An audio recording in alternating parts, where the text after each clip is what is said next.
These are the best transitions in the world. We can't afford like an AV department to help out with this. Hang on. Alright, there we go. Hello everybody, thanks for coming out. It's okay to respond, I like that. Alright, well, I'm gonna get to the jokes, but first I want to tell you a story about my life. Okay. It all started when I was born. When I was little. I know it's hard to picture that, but I was a kid like you. Before I grew my man stash. And got hair on my legs. I was a kid. And I used to play outside.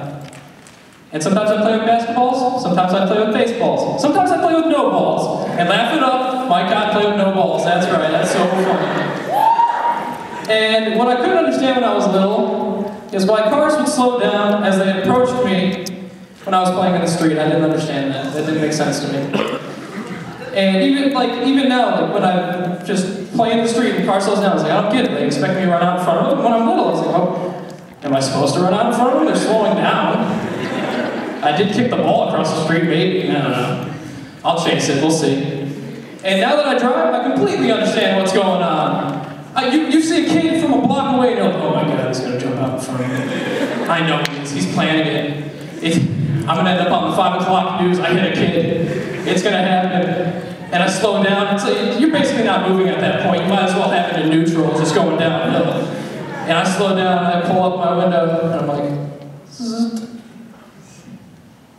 Child, go inside and live another day, away with you. And then you drive off as fast as you can so another one doesn't have a chance to come out and run in front of you. Now, I don't know what it was about my comedy, and I kind of saw this pattern as I was running through this last night. It never dawned on me until yesterday, but maybe subconsciously I've been doing this all along. I put my jokes in order how angry they make me. So, like, when I was little and the cars used to slow down, they kind of made me mad. And, you know, as I go on, you can tell by the end I'm ready to kill someone. So it goes from being, little angry, little angrier, pissed. So if you guys see a pattern, I start yelling into the mic, it's because I'm getting towards the end of my set. So let me tell you about why jeans make me angry. Yeah, jeans. So, you know, I wake up on a school day, already angry because I have to go to school, angry because my alarm's blaring, I'm already at that point of breaking. Throw on my jeans real quick. I like these ones, they show off my derriere pretty well. So I throw these on really fast, button it up, go to zip, can't find the zipper. It's disappeared in the abyss, right below the zipper line, that Levi's thought it would be funny to put in there to hide my zipper at 6 in the morning. I'm in no mood, nor am I like awake enough to be like, what's going on? So you sit there for 5 minutes, like your pants should have an alarm that should be like, you're about to look like a giant idiot. Because you sit there and you're like, you can't figure it out, and you just keep doing the same tactic like it's gonna change something. It doesn't work. And you just keep digging at it, and the only thing that's driving me to pull it up is that kids at school are just gonna be like, hey Mike, your fly's down, hey bar door's open, hey Mike, nice job, some pants. I know they're down, okay? I can't fix it. And I don't get why it's wrong to have your fly down. I wear boxers underneath. I'm not going commando every day. That's the point of boxers. It's a blocker for being nude. I don't understand it. Now I have a question posed towards the audience, and if anybody knows the answer, please yell it out. When did Looney Tunes get so gangsta? It doesn't make any sense. Do you see the clothes? Tweety Bird with a do-rag and a chain hanging past his knees, and he's just dropping an album this Wednesday. I'm like, what's going on? What happened to Bugs Bunny? When did he get so good? I don't get it. When did Bugs Bunny go from? The jump is ridiculous. I don't know how you go from "What's up, Doc" to "What's up, Dr. Dre." What is going on? I did write my entire routine on my hand. so if you don't mind. Alright. Next thing I'd like to talk about is English class. Oh, yes, audience response. This is going to be good.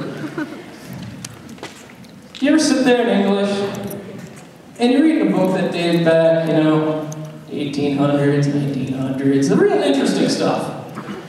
And you sit there and you read a line, you're playing popcorn, like, the cat in the hat, Johnny. 2 fish, red fish, blue fish. Except you're not reading that anymore, but that's the game. Jump from person to person and you read aloud. And you're reading along, and it's the first day you're reading the book, and the N-word pops up. There's no warning. There's nothing at the beginning that says, hey, if you're white, don't read this out loud in class. There's no warning. You just sit there, and you're going, and you're like, and then, nobody looks up from their book though. Nobody wants to make eye contact with you because they make the same face. They'd be like, you're on your own. It's the first thing too. You set the standard. Are we gonna say it every time it comes up, or are we just gonna skip over it? What's it gonna be, my God? You racist. What? So you sit there, and you have this terrible dilemma. And it's life or death. And there's always at least one black kid in the class. You're like, oh my God, you're making this so much harder.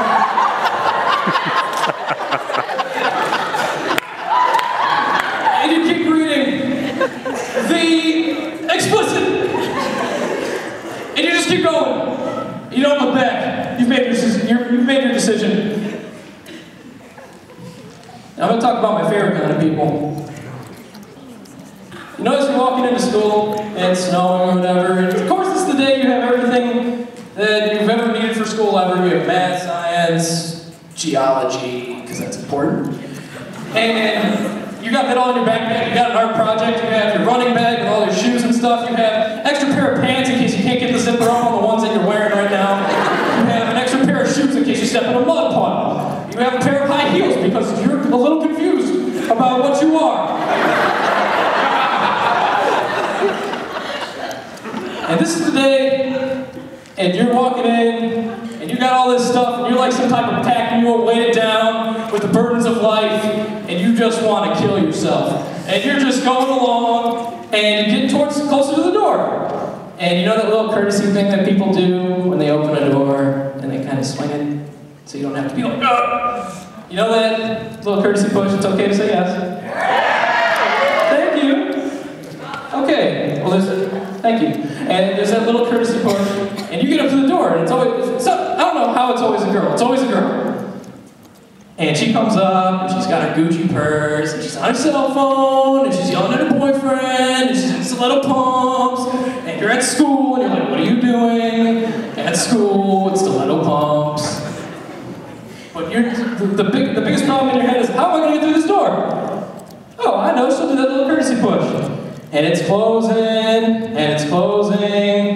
and she goes, whoop! Sorry, what was that? You don't do that! You do the courtesy push, do you see me?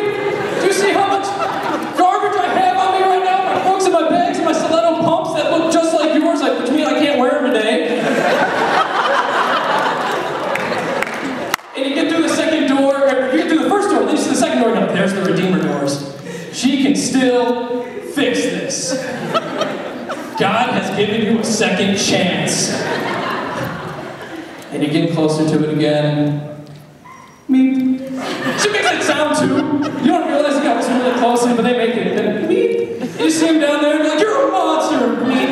Every doorway she passes through. Can't believe it. And I'd like to leave you guys with a little something today.